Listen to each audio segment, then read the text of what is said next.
заливали цементом, цемент работу переворачивали, отмывали от вот эти плиты крепили на поверхность, не только стены пола, но также плафоны, входы и вообще специальных металлических штырей, а что держит фрагменты, кстати, не спирали. И потом, если в целом посмотреть, снимается мозаика, именно как культурная убранство. Вот эти работы 15 лет, на 10 лет задержали открытие и освещение самого храма.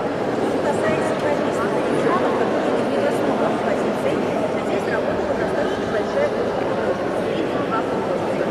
Наиболее известные нам музыканты — Нестеров, Рябушкин, Беляев, Харламов и Фролов.